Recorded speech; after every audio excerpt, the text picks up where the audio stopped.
I think by far and away it's the Flint water crisis, and not just because it's the most recent.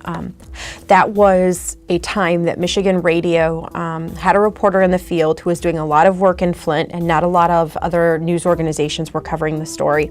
And Steve Carmody was one of the first reporters in that city to start asking really tough questions and digging deep and spending time talking to residents. And I think Michigan Radio and the work that the journalists and reporters and producers and hosts and editors have done as well. I mean, it's been award-winning, but more than that, it brought a story to light that absolutely needed to be told. And listeners, members, folks that give to Michigan Radio, that's what makes it possible. I mean, every single day that a reporter came in and said, I want to FOIA this document about Flint, or I want to drive to Flint and talk to this resident, or I want to go see the water coming out of the faucet myself. All of that is made possible every single day by listeners and those who step up and give.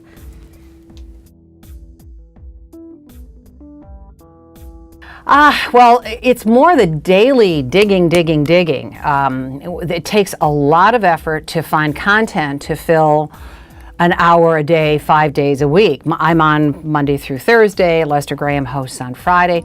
So it's that digging and finding, and everybody's radar is always up looking for stories, getting ideas from our listeners, researching and prepping. So it's just that daily effort. And there's a lot of work I'm doing today. I'm doing 7 interviews before doing the show.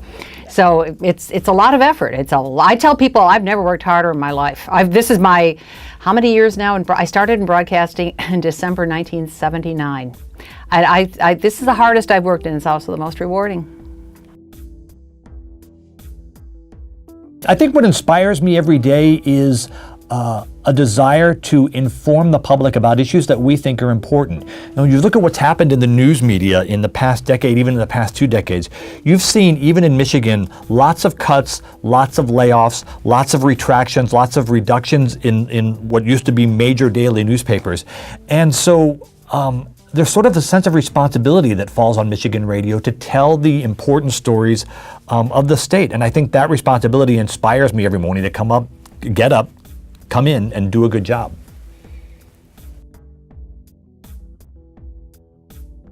4 alarm clocks get me up in the morning, but after that, it's knowing that we have a really loyal audience and we do a lot of good work here. So when I'm on the air, I get to read and present reporting that's been done by our reporters and do some of my own reporting. And I know that the people who are listening care about what we're doing. So I understand that they're aware of the importance of a lot of the stories, and we get a lot of great reaction. And we also do fun things too. So it's not hard to get up when you know there's a real audience out there that appreciates it and that we're doing something that's of value.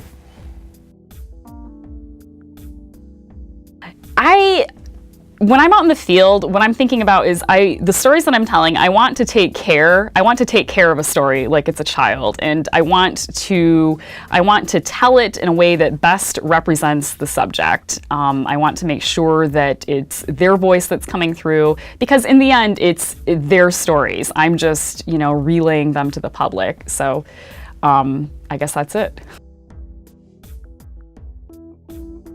We make really good use of that money. I have seen, it has a real impact on what we are able to do. And when you work here, you realize that you realize just what a big amount of support that listener money is, and how directly you can see it already, allow us to do more reporting and allow us to bring you news in different ways.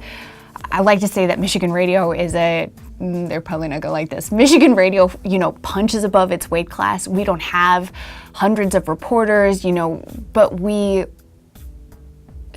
really work so hard to try and have impact. And I watch how much that listener support directly translates into being able to do more things.